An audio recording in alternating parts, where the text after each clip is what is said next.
my hairs.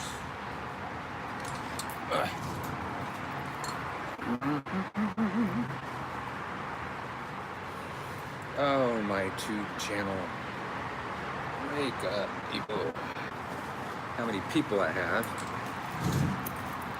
I got white on the white sky. So I see somebody there. Okay, I have people in there, but I had to move things around so I can see who's in there, how many people we have in there.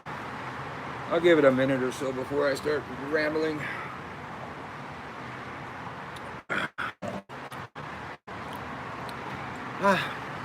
My YouTube channel, everybody's so on the ball. Hello, George. Everybody gets here so quickly.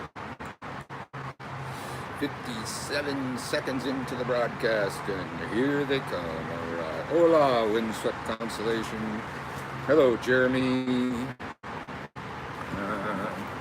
I give it a couple more minutes. Or I'll give it a minute before I start talking. So, I think y'all know who I am. I think only people that are following the channel get these notifications, but I don't know. I get people in here that are not following the channel too, but so hopefully you know. Hey, Leela. Hey, James. So hopefully most of you already know this. I am Uncle Birch. I teach witchcraft for a living. That's my job. That's been my job for 40 plus years. Over the years, over the last couple decades, became my full-time job. That's in brewing. Hello, Lisa. That in brewing magical wares. I'm always very behind on that. I'm one man running an entire shop, and I do all of the brewing myself. Everything that can be brewing is brewing right now. So if you have an order, I'm probably working on it. I always am.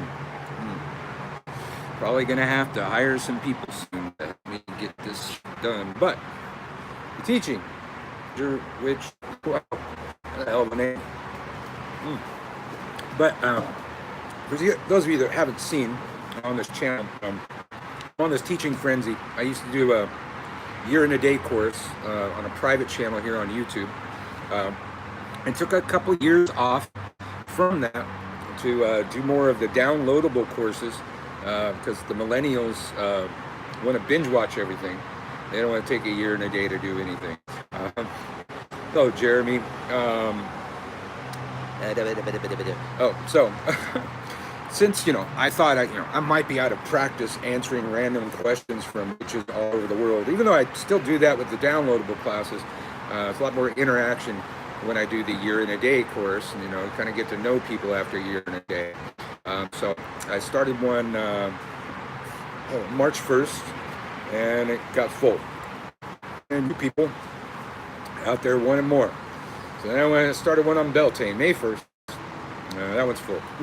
So next one's just in a couple days. So I've got a little bit of time to get ready for this thing. Hello, Sigrid from Denmark. So August 1st, the next WitchSkewl starts. So time's running out if you want to get in on that class. There's two ways. You can secure your spot right now by contacting me at WitchSkewl@gmail.com. WitchSkewl@gmail.com. I'll put that in the video later, I guess. And I have an unlimited amount of slots that I can secure for the class.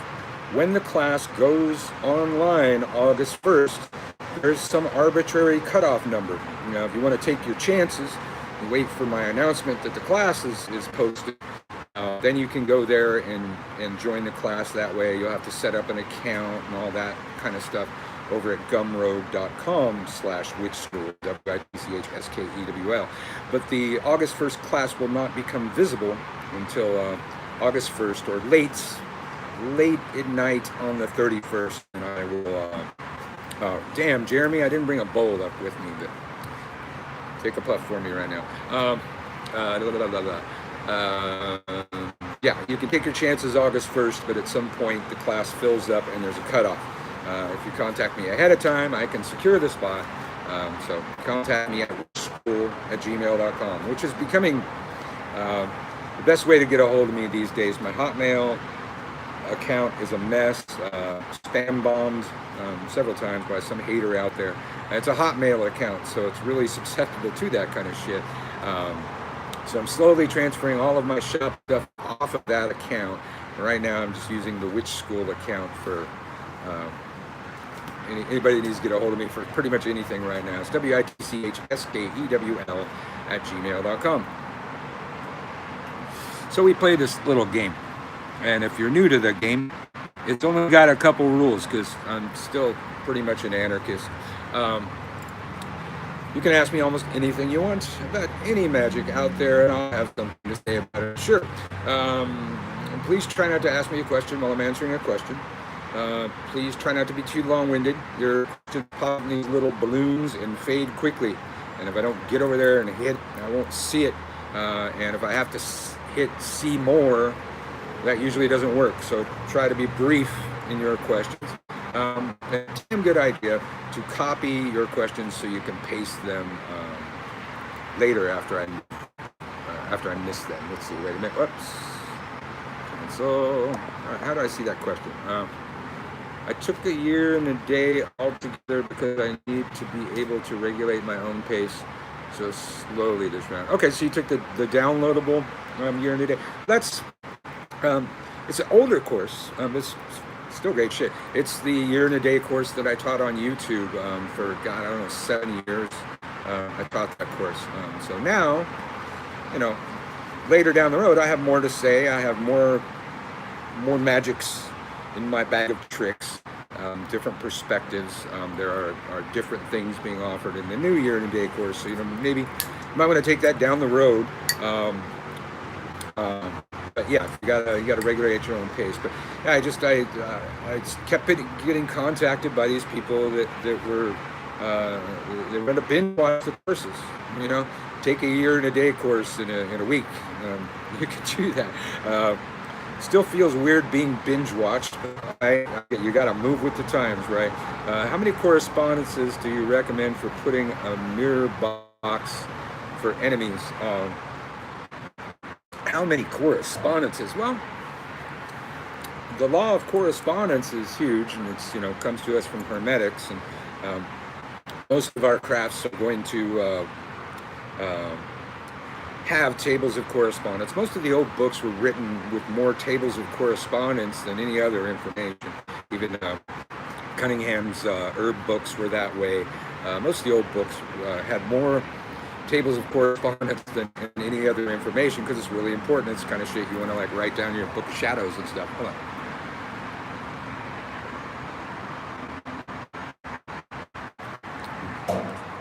on. So I would say go big or go home.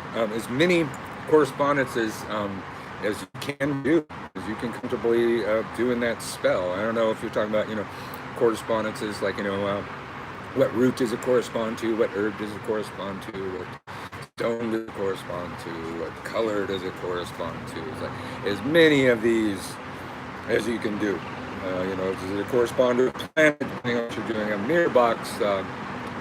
You know, mirror box, I'm probably going to work with Saturn, I think. Saturn, maybe Mars, maybe even Aries. I don't know, but yeah, probably Saturn. I'm thinking. But yeah, that'll be my answer. That as many as you can pull off. Prosperity and blessings, and back at you. Interesting little tidbit that came up the other day on one of these noob channels. Before we get too many questions, people were talking about the threefold law, and somebody pointed out that, you know, threefold law we're going to get from Gardnerian Wicca, but the original language in the threefold law was, if somebody does you harm, you shall do it back to them threefold. That, I don't know how, that's something I never really thought of before, and that doesn't happen very often. I'm really going to have to go back and read those Gerald Gardner books, but it seems the original usage of the terminology that later becomes the threefold law was a threefold law of vengeance. Even though Gardner is the one that comes up with the Wiccan Reed later, I don't know how all this comes about. I'm going to have to go back and look at some history. But as this person said that, I knew that it was true. And I recalled all the way back to the Gospel of Aradia. When a priest has done you harm, you will do him, I believe she said, double the harm. Triple would have been better, but you will do him double the harm. So it seems some of these mean what we think they mean anymore, or never did. Let's see, I think I saw a question. I'm initiated adept in a mystery school. Does your school go along with mystery schools? Well, yes, I mean, witchcraft is a mystery school. And Frater, hold on. And Frater Xavier is my bro. And he's got the mystery school. So, witchcraft is a mystery school.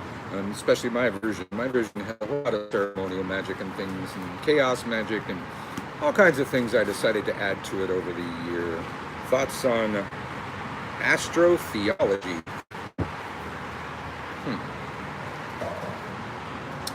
Astrotheology is a word that I've not heard before, but words mean what they mean. Religion and astrology or astronomy. I guess I'd have to say a great deal about that. People often ask me, how do I feel about a Christian witch?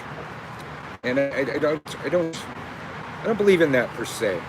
I believe that when a witch has trained their mind to operate like a witch will read the Bible and see an entirely different story than would the type of people that would be a Christian. And I absolutely recommend studying the Bible, because it's going to save your ass when they try to use it against you later in life. First, to me, with my witch mind and reading these things again and recognizing that the old language was a language of metaphor, and all of the greatest spiritual teachings on the planet were never written in plain English. They were always written in a language of metaphor, where a large object was represented as a smaller object. In other words, most of the main characters in the Bible running around doing shit were planets and or stars. And if we put the stories back into the context of planets and or stars, we get very different stories. Now, probably a lot of us know, Lucifer was Venus. Venus was not a star. They called it the morning star. They called it a star most of the time until they finally found out it was a planet. But Lucifer was Venus. And a retrograde in the old language would be what we would call a fall. And 72 angels falling with Lucifer in those languages would probably point at a meteor shower of 72 meteors. These things go on and on. The three wise men were the three stars in Orion's belt. And at the winter solstice, they line up between the legs of the constellation Virgo, which in the old tongue translates to virgin, lines up right between her legs in conjunction with this other star, which people would call the Christmas star or something like that. Ancient tales in my parent tradition and in the Sumerian tradition, our solar system, on an elliptical orbit. And they named that planet Cain. And in the telling of the story, they say that Cain flew into our solar system and slew his brother Abel, and turned Abel into an asteroid belt. The remnants of Cain go flying back out into the solar system, maybe still on an elliptical orbit. We don't know, because it takes 25,000 years for it to come back. Now, the Sumerians, ancient culture, one of the most ancient cultures that we know of or have any record of, well, it turns out the Sumerians knew how the solar system was formed, and it turns out to be scientifically valid now that we finally figured that out. The Sumerians knew every planet in the solar system and every moon around every planet in the solar system and the general makeup of all of these things. And the Sumerians turned out to have been right about all of them. And the one hinge point that they weren't right on was the Sumerians said there was water on the moon, our moon. Now, close to 10 years ago or so now, India went to the moon. Nobody even knew they had a space program, but they went to the damn moon. They landed on the moon. They landed on the moon in different places. Everybody else went. They went to the poles. They went up to one of the poles on the moon, and sure enough, frozen ice at the poles on the moon. The last piece of the Sumerian puzzle proven to be true. So I guess astrotheology would lead me to those. The Bible can be read as a metaphorical, a calendar of world events, of ancient events, told as metaphor, using planets and stars as the characters. And once it comes to the Bible, now the Bible renders these characters down into people running around on Earth. These same things can be said about Jesus and the entire Jesus mythos. There's 12 apostles that he traveled, or 12 apostles that he traveled around with, were the 12 zodiacal signs. Jesus was in the middle, associated with the sun god earlier. Let's see. I may have had another question. Amanda, what's a good oil, stone, or botanical oil to use in a spell to get a friend? Not romantic, to be less distant. Oil, stone. Stone. I'm gonna go citrine. A lot of people are gonna use citrine for business and that kind of thing, but one of its other strong points is communications. And that's what we need. We need people like open up. But let me see, an oil. I'm thinking rosemary. Rosemary, it's extremely cleansing. It's extremely protective, but it deals with a lot of mental negativity. The types of things that it cleanses best are negativities in the mind. It's also good for memory and a whole lot of other things, but I'd probably want to utilize rosemary in such a thing. I believe I recall carnations for friendship, also yellow roses for friendship. Those couple ideas hopefully get you started. You can probably bust up a good spell out of that. Do I have any blessings I can say it's appropriate for my 1930s Chimaruta? Well, your 1930s Chimaruta is probably damn similar to this one, because that was the popular configuration back there and further back.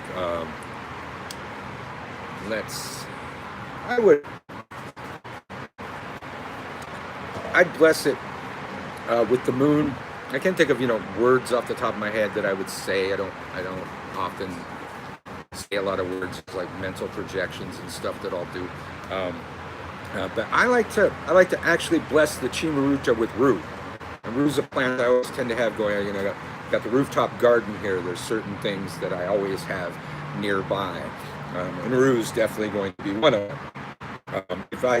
If my rue wasn't growing, or I couldn't, I didn't have any rue, I need to find an old Hispanic woman. And I used to always say old Mexican woman, but I found out later it's Puerto Rican. Doesn't matter. Hispanic, Latino. Okay, Hispanic's not the right word.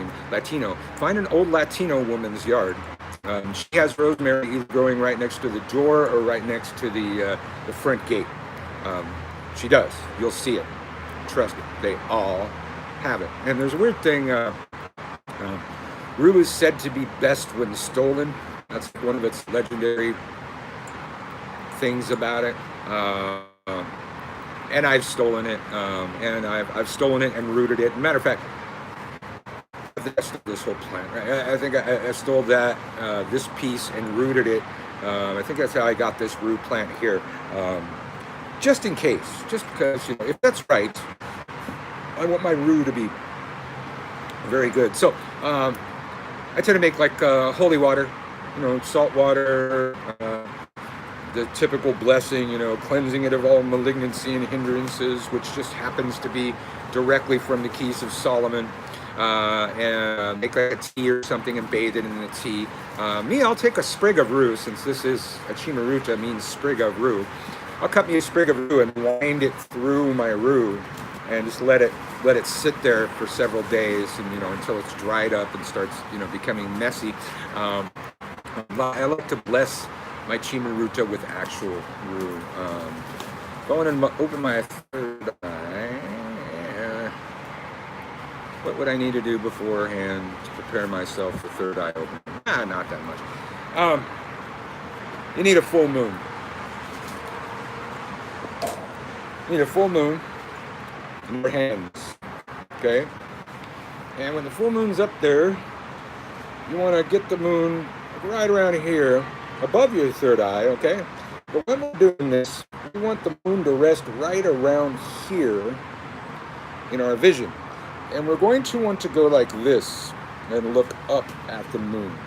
And when we get to the position where we visually see 3 beams of light come down from the moon as we obscure our vision, hitting us right here, hold it. Hold it as long as you can and repeat. Do it again. Do it every night. Do it all the time. This is the position we're going to want for scrying. This is the position we're going to want for so many magics. But that thing, channeling the moon's light right through here, visualization or anything, we're actually visually obscuring our vision till those beams of light hit us here and just rest. Okay? That particular visual stance projects part of our consciousness right through our forehead and stimulates the third eye. I'm sure you're going to get lots of other advice, but I like to give advice that other people aren't going to get. You think of your questions. Maybe some of you already asked some questions. Symptoms of an active or open third eye. But you don't want it to always be open. Okay, you want to control it. You want to open it and close it. Back in my day, they used to teach us how to open our crown chakra to call in the energies of the gods. And when we were done with it, we were supposed to visualize a big pile of mashed potatoes dropping on top of our head and shut it off. There's a graphic imagery that really worked and made this shit happen. I'm going to be right back.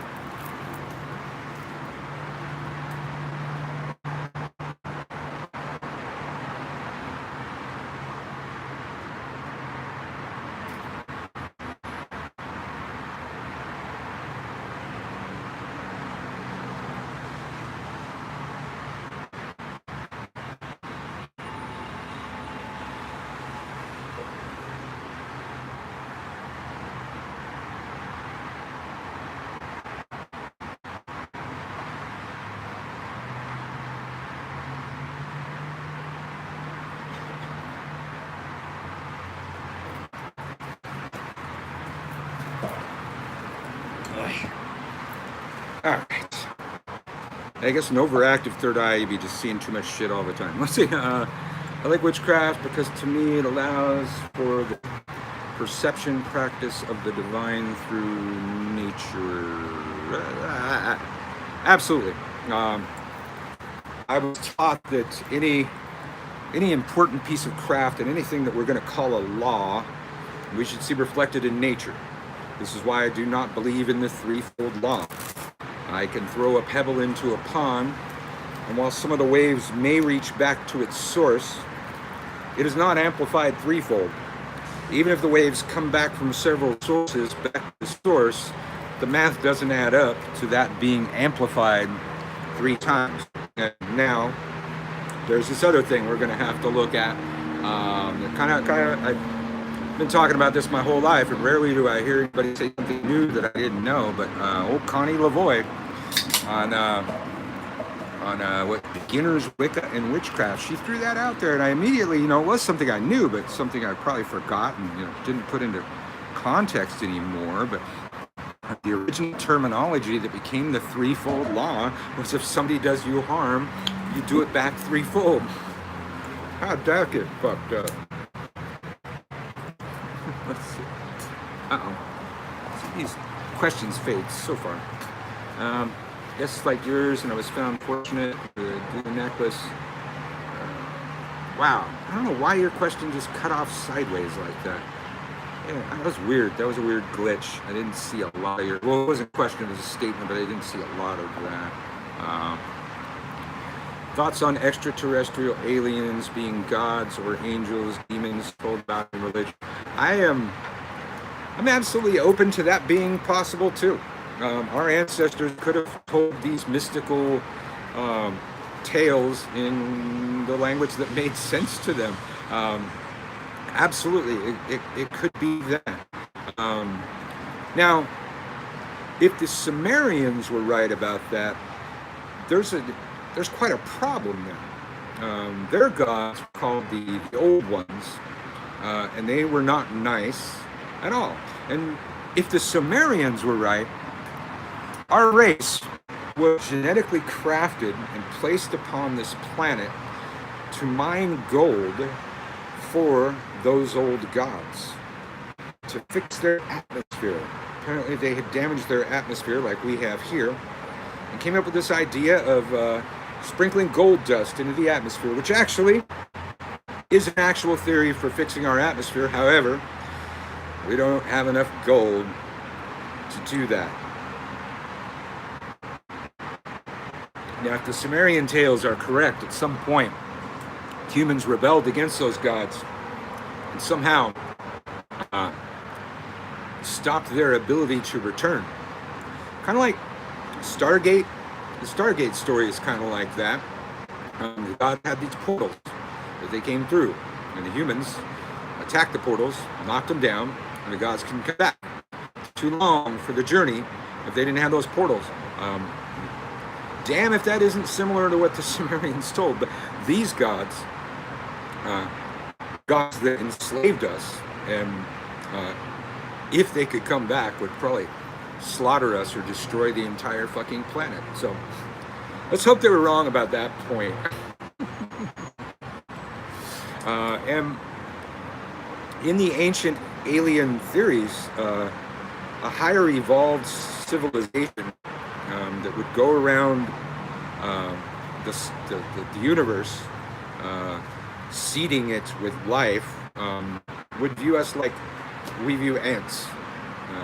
There would be no mutual exchange, no love, nothing like that. So let's hope that part was wrong, or maybe that was a different set of gods, because then there's these ancient tales of gods having wars in the sky.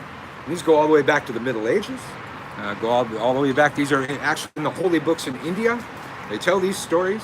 They're depicted as these cities floating around in the sky, and these different factions of gods eventually war with each other up in the sky in front of everybody. Everybody sees it all over the world. Those tales are recorded. Everybody saw that happen. It could be there are different aliens or different gods fighting over this place.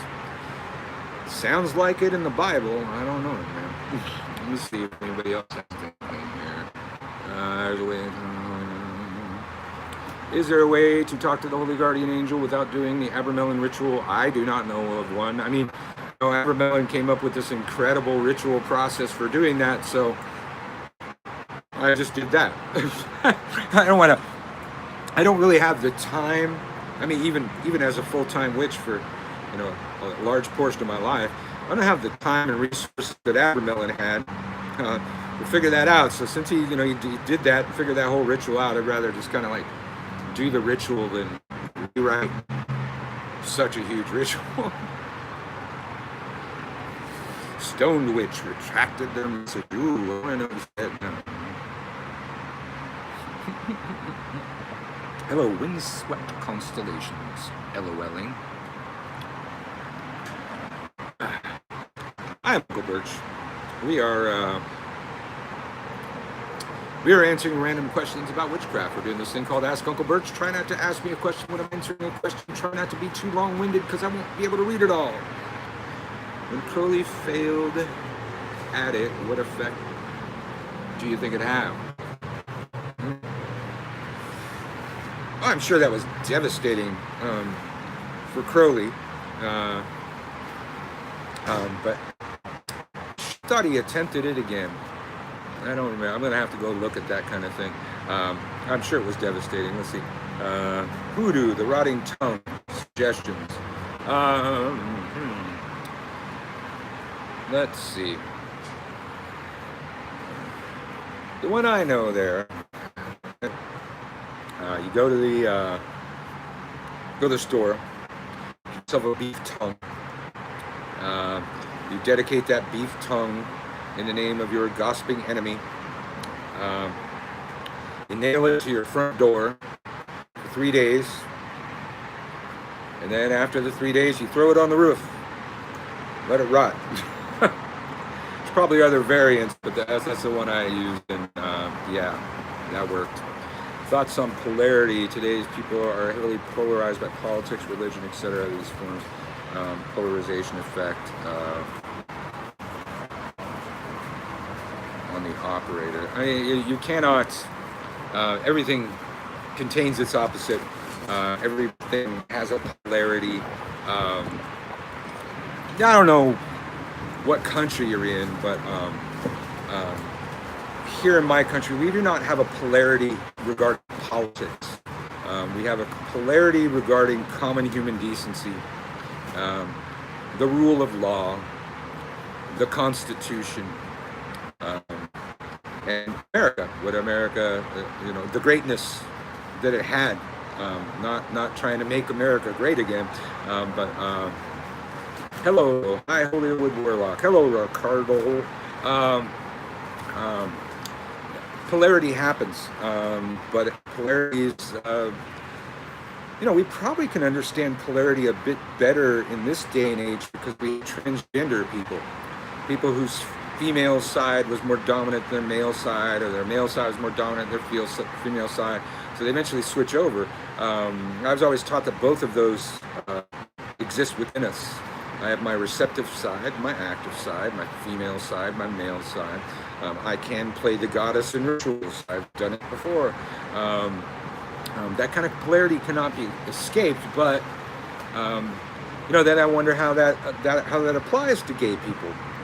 We a lot of these craft traditions run on this heteronormalcy. It's all about the god and goddess procreating. And that I always wonder how that works with same-sex people. I know there is polarity in there too, but yeah, I always try to wrap that. I want to take your class, but not paid till August 1st. Would that be too late? No, I mean I'll put an announcement out here when I launch the class. It'll probably be July 31st night, somewhere around there. I'll put out a notification here.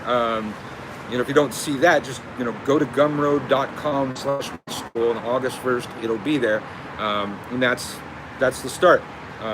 The people whose slots are secured still can't actually get into the class until August 1st. The class will not be visible on Gumroad. So I want to stress that if anybody's trying to get into the year and a day course, don't go to Gumroad and sign up for a year and a day course until it's August 1st and the course says August 1st WitchSkewl in it, or you'll be joining another course maybe half over.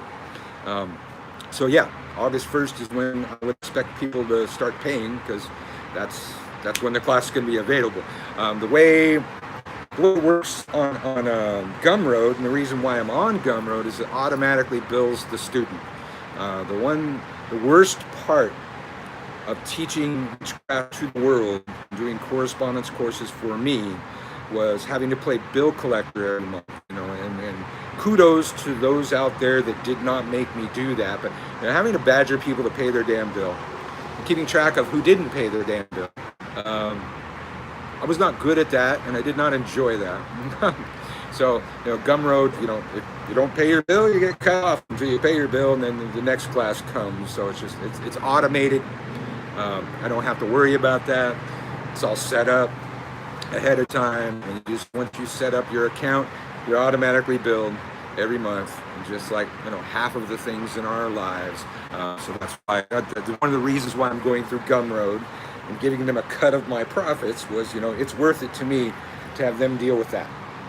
I don't want to do that. what can I use instead of Spanish moss to make dolls and puppets for mirror boxes? Um, Spanish moss is just a traditional stuffing. It doesn't really have many attributes that contribute to the spell. I would say any like leafy or bulky substance that corresponds to what you're trying to do. And I think, hold on. So a mirror box. Now I still want to use real graveyard dirt, but a substitute for graveyard dirt is mullein. And mullein it's rather leafy, it's ground down into a powder, but mullein would probably be good for stuffing a thing that's going to go in a box like that. There's like, any plants that correspond to your goal. I mean, that kind of thing. You might want to be stuffing that with some chili peppers and all kinds of nasty shit. Because I mean, sure, the mirror box is not pretty. You're not doing anything nice to this person, I take it.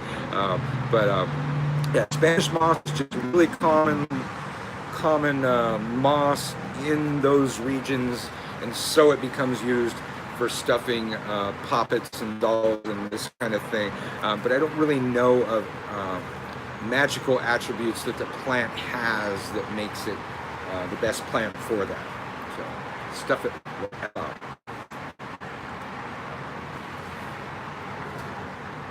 We're doing Ask Uncle Birch.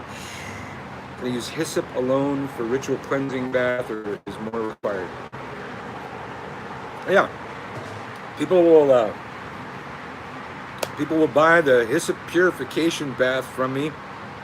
I have added stuff before, but usually you get the amount of hyssop required to make a bath and maybe some instructions, boiling that and what to do with it. But yeah, I mean, the basics of the hyssop purification bath are going to be, boiling hyssop, letting it cool.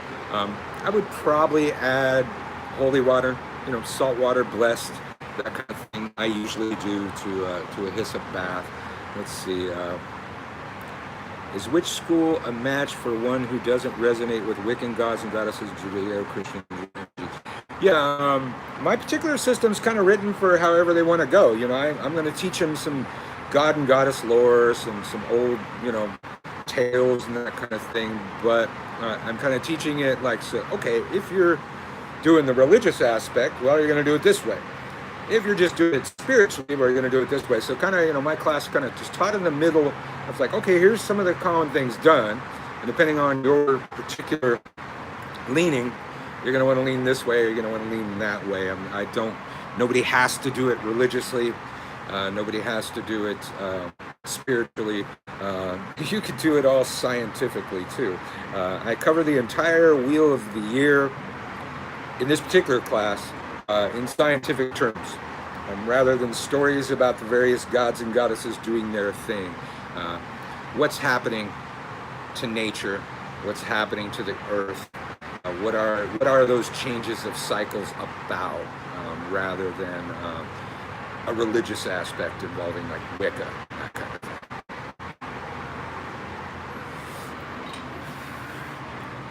And again, if you want to get into that course, you want to secure your position ahead of time, all it takes is an email.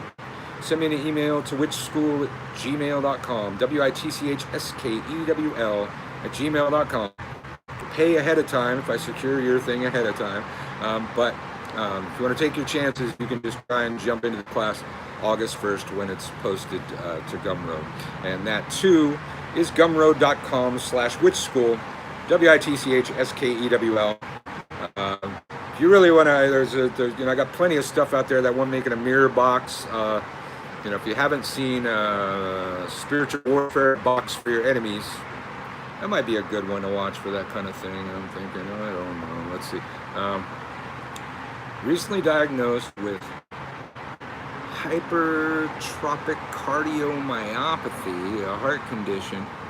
What can I do magically to prolong my life well-being? Well, that's medical advice, and I don't even know what thing you have. Right away, there's some sort of cardio exercise you should be doing. There's probably, you're going to have to research the herbs and things, and check with your doctor. There's a lot of stuff out there good for the heart, good for heart health, plant-wise, but you're going to have to check with your doctor. I do not give medical advice, and magic is not the best way to handle medicine unless you're a doctor.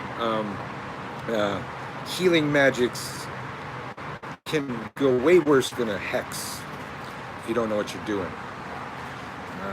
Just purchased 2 mole's feet in the traditional way. What can I do with them?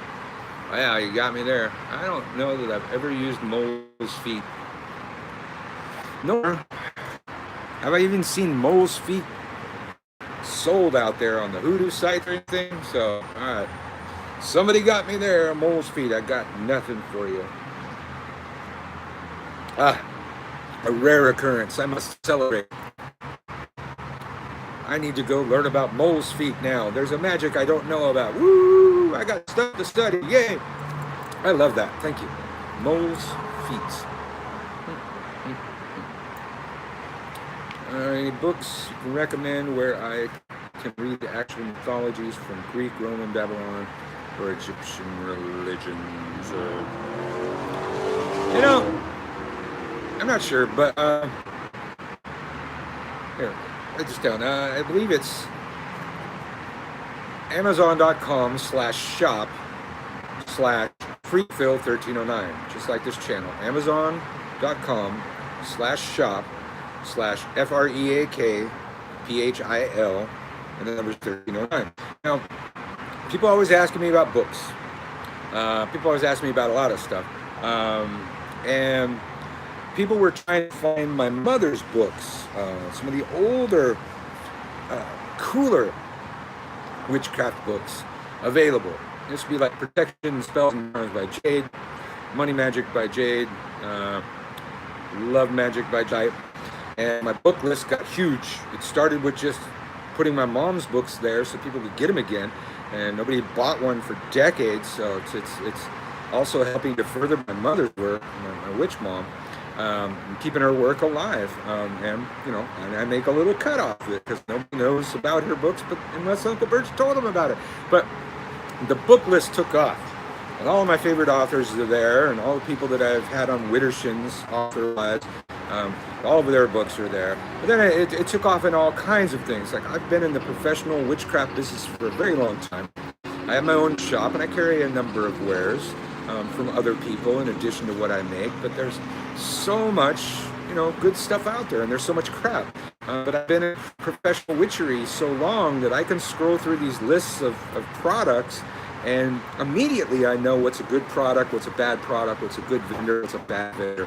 So just the list populated itself really fast. So I started with a book list, then I got ritual tools, all kinds of magical objects. I think I just did divination, even candle making supply, Phil 1309. And I just have these growing lists, things I recommend, and that there, the book list, I think it's called Books I Like, would be there. There's plenty of authors I don't like. You will not see Orion Foxwood in my list for other reasons.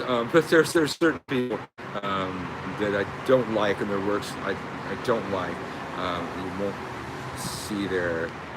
Have I read the Mabinogi? You mean the Mabinogian? Yeah. I got a copy downstairs, but this fucking thick. Yeah. If you're going to be studying like Celtic magic without reading the Mabinogian,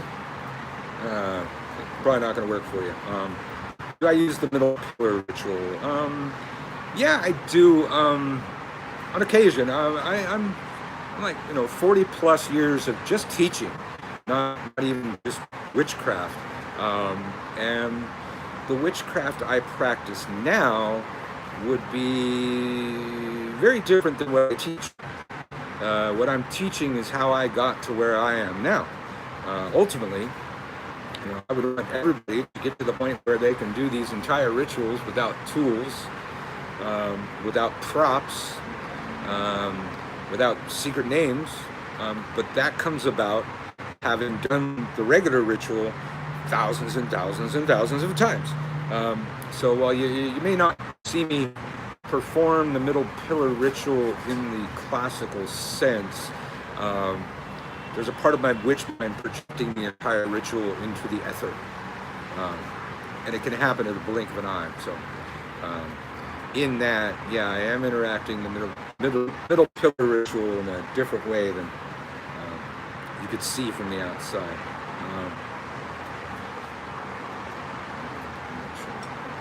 Thanks for doing Ask Uncle Birch. Having a fabulous time.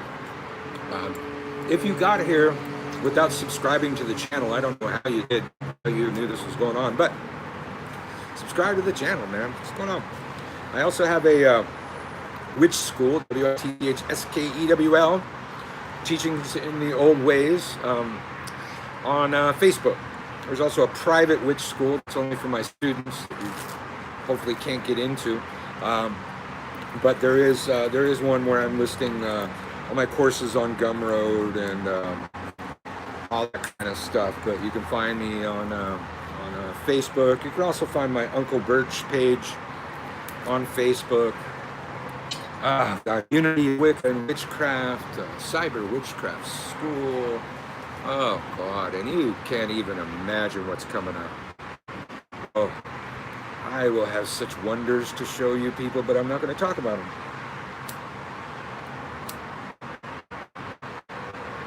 But I'm working on some stuff. It's going to rock the witchcraft world. You'll see. You'll see. A couple books in the work too. Can you explain your understanding of vibration and resonance? Yeah. At first, I was doing some of this work, and then this person was teaching at the witchcraft shop that I was working at. He was teaching an astrology class, and he walked in the back room with two guitars, and he put one guitar across the room, the other guitar across the room, and he pinged a harmonic on the guitar, and showed us that this guitar was vibrating at that frequency. This guitar was answering the harmonic, but this guitar had not been plucked. And there were theories that I knew, but to use that theory to explain astrology was revolutionary. And it set me off on a whole fucking tangent.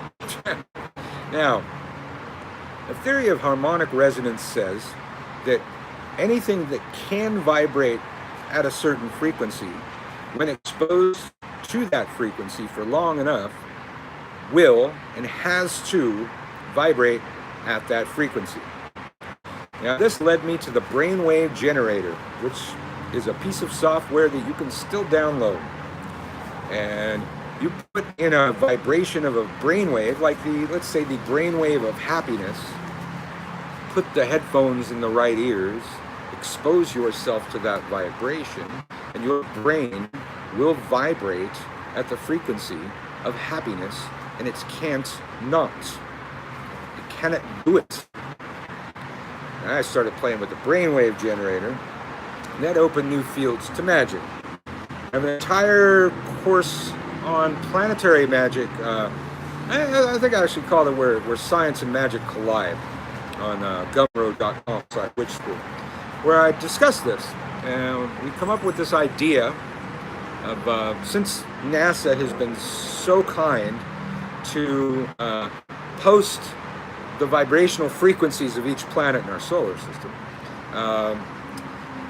those frequencies can be inputs into a piece of software like the brainwave generator, and we can expose ourselves to the vibration of Mercury.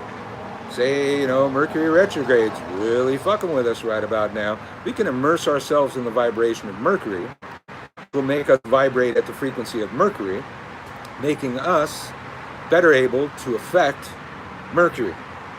And this is a free piece of software. I think you can pay for a more advanced version, but the brainwave generator is still out there. Some of the other softwares for reprogramming the brain that I've found over the years are not available anymore, but brainwave generator is something that, and there's something else about rhythm that also plays into the harmonic resonance kind of thing. When we expose our body to a rhythm, our heart moves to compensate and reach that rhythm. If we expose ourselves long enough to any rhythm, our heart will move with that rhythm. Now, I learned this when I was a kid when punk rock came around.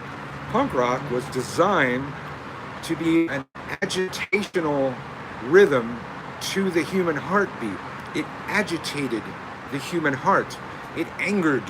It caused angst when you play punk rock long enough. And then next thing you know, we're out there slam dancing on the fucking dance floor. It's just, it moved us that way. It was designed to do that. Heavy metal rhythms have a similar idea. It's like some people really put a lot into this, but I always try and say this to witches out there. You're trying to do like group ritual. A huge, very important part of group ritual is drums, rhythm, this kind of thing. Dancing's always good, but I commonly see groups that, back in Santa Cruz, there was this group called Community Seed. They could never get this shit right. In the middle of their ritual, they'd always have a dancing portion, and they'd say, okay, now it's time to dance with the ancestors, everybody. And they were passionless, non-feeling, roaming around the circle, kind of dancing. The hippies would get way into it, they'd be all over the place. But most people just had no feeling. They weren't fucking into it. They were just kind of going, mimicking the steps because everybody else is dancing. Now, Birch tried to teach them, as he tries to teach everywhere, get your drummers. Get your drummers, have your drummers have rhythm, okay? They must have rhythm. And just have them start a beat. Start a rhythm. Priest and priestess can be up at the altar doing some stuff, waving their arms around, burning stuff, making stuff look like, rituals going on. But really, what we're doing at this point of the ritual is waiting for the rhythm to take effect. And the good priest and priestess should be looking around the practitioners and waiting to see feet tapping.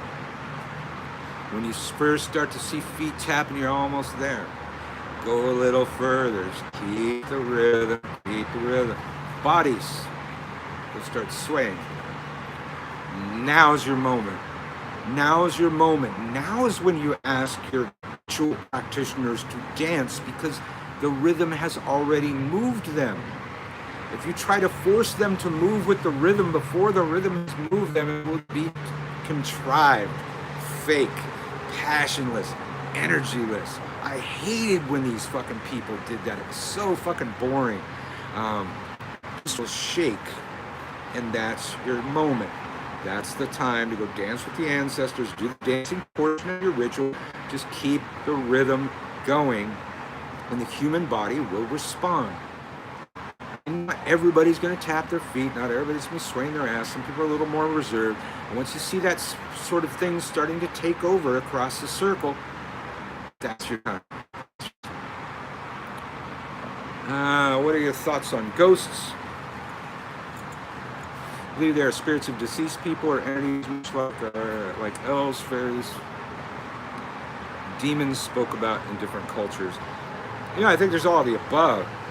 We got ghosts, we got spirits, but also we have like memory imprints on the planet that just, an energy that's running around looks like a ghost. All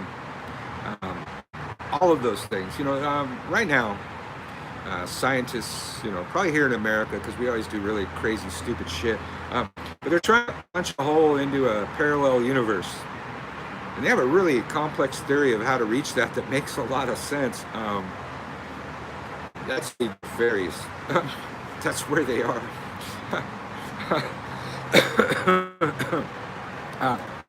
It seems a time in human history that those type of otherworld beings moved more freely into our world. And then some theories on string theory and the movements of parallel universes kind of show us a wave pattern that happens between these universes. And sometimes they slam into each other. Sometimes they cross over into each other. And back when there was a lot more of this type of thing happening on the planet, I would have to say, well, that was a time when it crossed over. The veil between the two worlds was thinner because the two worlds, but these universes have waves. There are times when they're closer, there are times when they're farther apart, there are times when they overlap, cross into each other. I believe in all of these things and things beyond that too. Past lives is a whole other can of worms that I won't throw at you right now, but all of those things. However, I haven't had a whole lot of dead people come back and talk to me. I'd very much like to hear from my witch mom. But yeah, although I've been mounted by spirits before in other traditions.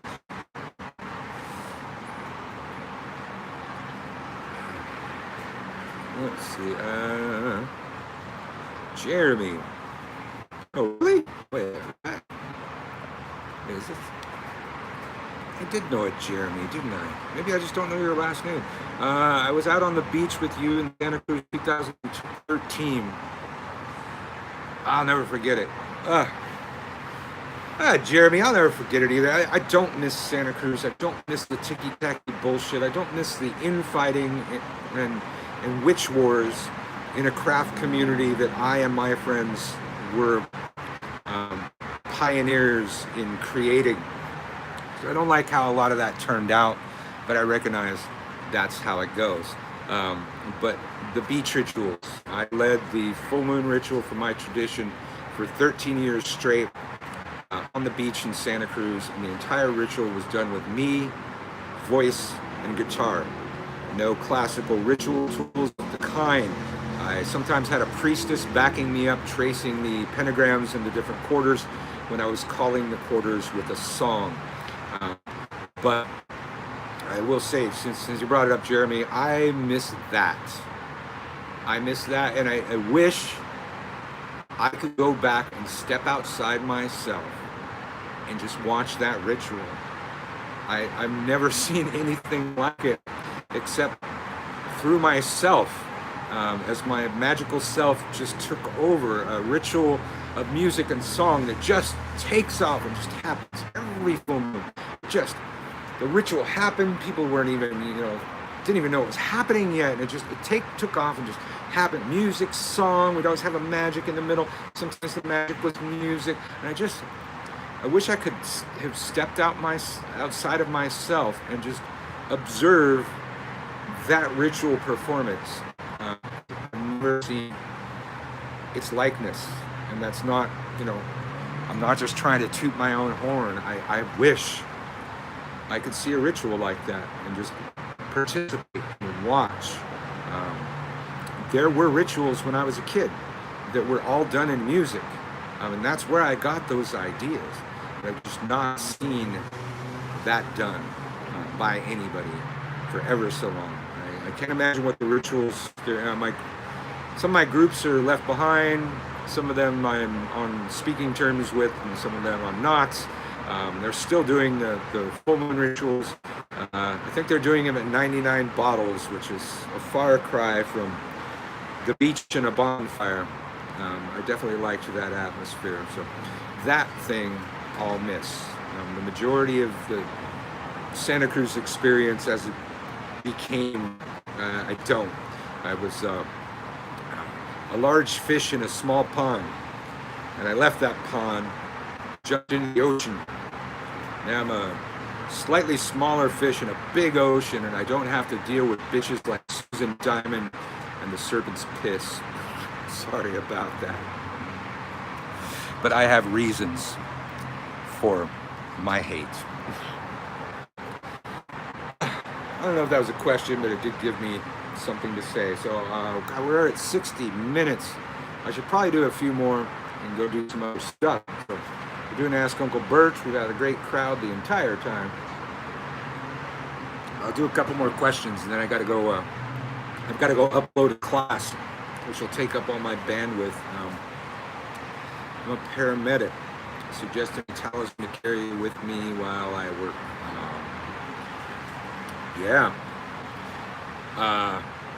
God, the caduceus. The caduceus is it's a talisman. It's a sigil. It's probably on your uniform somewhere already. But the caduceus was a magical symbol before it became a symbol of medicine. You know, 2 snakes, the pole, that kind of thing. 2 snakes representing the polarity of anything. Everything has its opposites. Hate also has love. Love also has hate. So this love snake would also have the hate snake with 2. And in the middle pole with the wings on it was where we put an object or a symbol to decide which part of the polarity we're calling on. You know, like love. Unless we're calling on hate. But that's an extremely powerful symbol that later, you know, after being a magical symbol, becomes the symbol of medicine, because magic, science, medicine all have their roots in hermetics. All of these were brothers, born out of the same source, and all of these practices will have to trace their roots back to Hermes and hermetics.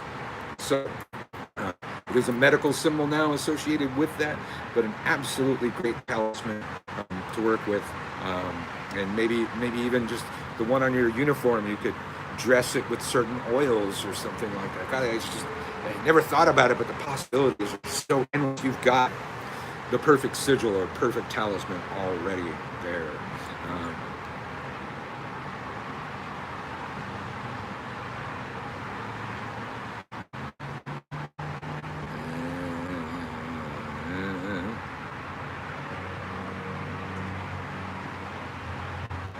Meditation. If you're in a state where you are aware that you are asleep but your mind is awake, you get an answer to a question. What the hell is that? Well, it sounds like part meditation, part lucid dreaming. I think I was just talking about that the other day. Sometimes you'll slip off into sleep in meditation. There's nothing wrong with that, as long as you were focused before you crossed the void. It is our hope that the dream mind will continue the work wherein the real witchcraft is. Let's see. Stennis 760. There's a belief among people that Jesus was a witch. In regards to the esoteric tradition community that believe in the occult side of things,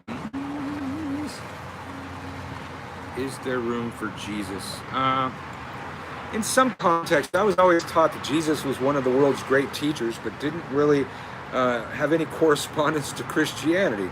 And that's kind of the problem. What we get as Christianity after Jesus would stick his foot up all of their asses. And Jesus would not agree with anything that Christianity became. All of the ruling by the church. But what we do know, if Jesus did exist, he was an Essene. And I would suggest studying the Essenes, because we would call them pagan and a magical community. But we would have to call the Essenes pagan. And if Jesus existed, he was more one of us than one of them. Then my take by the stories, Jesus wasn't just trying to teach people to beg him for miracles, but trying to teach people how to create the miracles. Now the problem with that is we won't find any of that data. We just kind of find, read between the lines of his message. He seemed to be trying to teach something like that, but the church managed to delete any text that would teach people how to create change in the exterior world. But it seemed like, the way Jesus was going, that's what he was trying to do. But then we're not left with any text that actually teaches us how to do that, because the church deleted those. The church took out the Gnostic gospel. They did away with Jesus's brother's gospel and Jesus's mother's gospel, for one. And rumor has it, they did away with Jesus's gospel. They threw those books out. They further associated Jesus with the sun god and superimposed his mythos upon the sun god's mythos. And in their wording at the Council of Nicaea, to further legitimize the tale of Jesus, we are incorporating his mythos into the day traditionally associated with the birth of God. the winter solstice. This is why Jesus is born 3 days after the winter solstice, because at winter solstice the god died, stayed dead for 3 days, and then rose again. And this was the sun god. And then everything after that equates Jesus to the sun god, down to his traveling around with 12 apostles that mimic the astrological signs, the 12 houses. And he travels around, the sun in the middle, traveling around with 12 zodiacal signs, becomes Jesus. They superimpose his mythos on that. You've got to wonder if it was the chicken or the egg, but the church did that specifically to further legitimize the tale, and thus attaching Jesus to even more pagan mythos. So it's going to be hard to wrap anything around that, but if that character existed, that character was more one of us than one of them. Now, having said that, my original parent tradition in witchcraft believes that they are the priesthood descended from the order of Melchizedek. Jesus is the secret priesthood. Not a lot of people talk about that anymore, but that was some of the original mythos that they taught back in the day, and you can go look that shit up, and that's fascinating stuff right there. We're doing Ask Uncle Birch. If I missed your question, do it again. I don't have time to go back and look it up.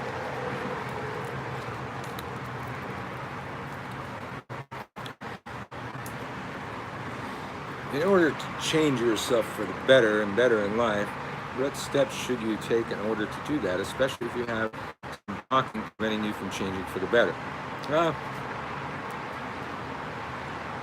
Blocking from changing you for the better is most likely internal and psychological. Uncle Birch says, program yourself or you will be programmed by others to your demise. We here on earth are programmed by the media to feel less than, to feel we have to buy products to make us feel more than. And it makes them money. I believe in taking control of the mind, subliminal reprogramming, self-hypnosis. There used to be several softwares that I used for this that are not available anymore, but I have an entire series on this channel, Mind Control 101. Go watch that. It's teaching you how to control your mind. Control your mind. So it's best to go as a scared little, well, it wasn't goth yet. I guess it was OG. It was death rock, and then it became horror rock. It was just an offshoot from punk rock. But it looked just like goth looks now. So I look like that. And I didn't have a whole lot of self-confidence. I was scared of people. Scared of crowds. I was probably overly empathic. Felt too much of other people's feelings, which kind of debilitated me. I decided that was no way to live. And I started teaching witchcraft.